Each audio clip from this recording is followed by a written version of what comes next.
Hello, welcome to the morning news. We start off in Bolivia. President Evo Morales renewed calls for Pope Francis to be a guarantor in the territorial dispute with Chile and to reestablish diplomatic relations with the neighboring country. President Morales made his comments during a rally in the southern city of Tarija. Diplomatic relations between both countries were broken in 1978. Bolivia is trying to gain access to the sea. Its access was lost after Chile defeated it in the Pacific War in 1880. Evo Morales explained the need of a mediator after Chilean authorities rejected his proposal. It's not that we're putting on conditions or blackmailing. We'd never do that. Just some Chilean authorities have to understand why relations with Chile are broken and why recommendations from international organizations were never met. Because some former Chilean authorities did not meet too many commitments, sometimes the mediator is important, sometimes you just need a guarantor, and we are asking that as for mediation, just that Brother Pope Francis be the guarantor.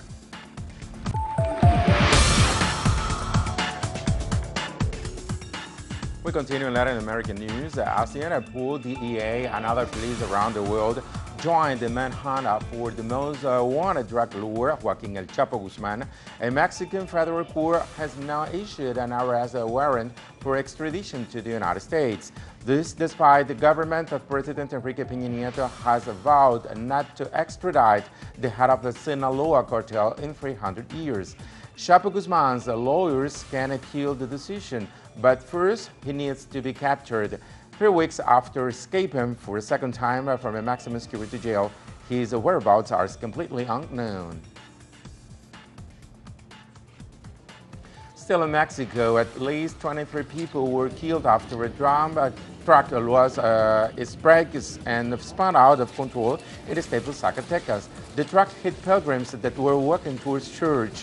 Another 22 people were severely injured. President Enrique Peña Nieto expressed his condolences to the victims' families.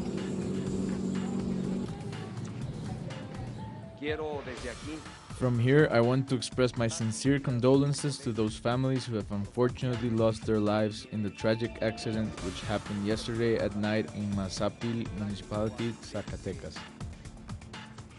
Heavy police and military deployment was registered in El Salvador. We are going to continue with this information in an effort to stop and enforce a halt in public transportation imposed by the Barrio 18 gang, demanded the government to include it in a new official initiative to seek for solutions to the country's insecurity with organized groups from the civil society.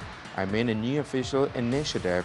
At least 7 bus drivers have been killed by gang members for violating the enforced halt. The government has offered private bus companies protection to continue operating, but residents have been largely affected by the gang-imposed paralyzation. We can't travel anywhere, and remember that as poor people, we need to run errands to be able to survive. 5 soldiers were indicted for burning a teenager to death during the military dictatorship led by Augusto Pinochet in Chile. The arrest followed a confession made by a member of the military patrol that detained the victim, Rodrigo Rojas de Negri. At least 3,000 people were killed or disappeared during the dictatorship. The indictment comes as the Chilean government is considering lifting a 50-year ban on a landmark human rights violations report written by a team of investigators led by Sergio Valles.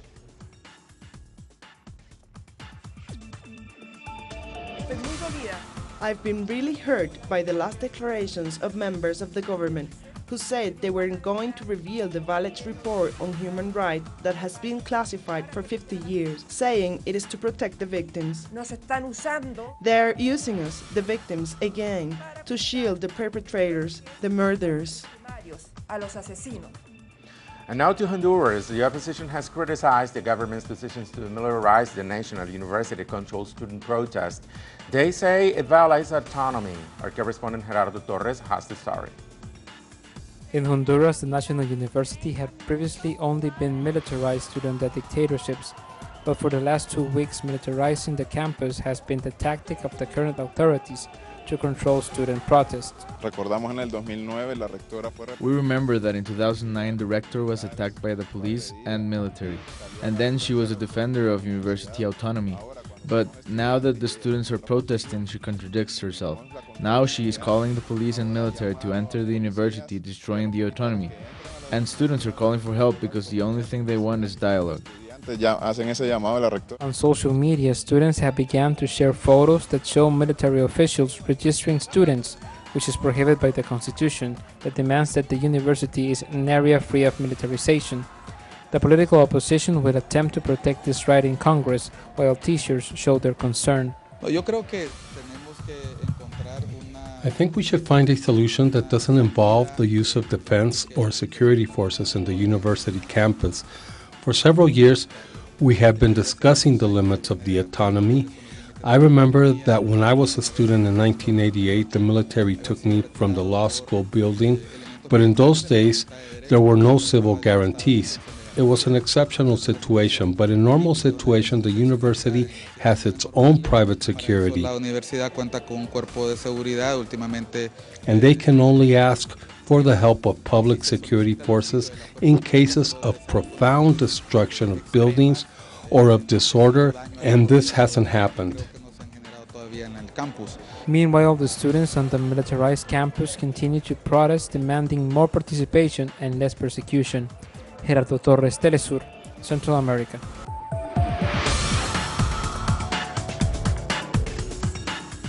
There have been angry scenes at the funeral of a Palestinian toddler who burned to death when his family's home in the West Bank was set on fire, apparently by Jewish settlers.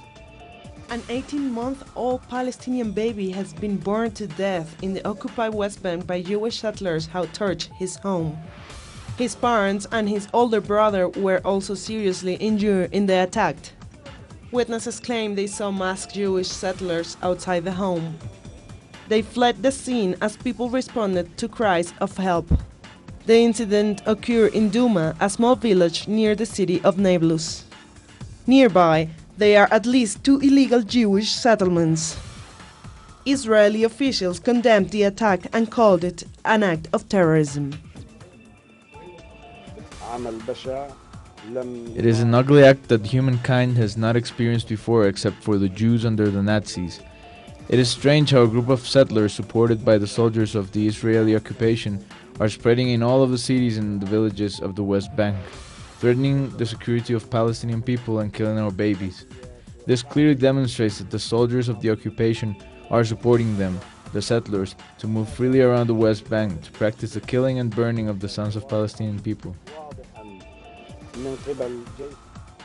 In Jerusalem, an ultra-Orthodox Jew has, for the second time, attacked people participating in the Gay Pride parade. In this occasion, Yishai Shlisel wounded 6. 2 of them are seriously hurt. In 2005, he stabbed 3 people. He was sentenced to 12 years and was released 3 weeks ago. Despite the incident, the parade was not interrupted. Officials have condemned the attack.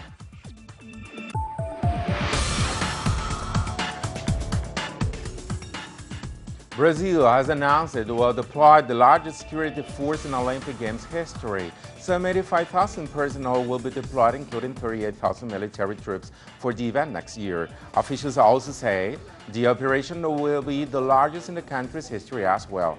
The huge security presence will dwarf that of London, where 40,000 security officers were deployed. Intelligence officials say there have been no terroristic threats so far, but he will be on high alert. During normal periods, we have no indications that we could be targeted by extremist movements. However, during the Olympic Games, as was the case in other events, Brazil will be at the forefront of this event, which could attract attention from extremist groups. More on these on our website, telesurtv.net/English. Thanks for watching and have a nice weekend.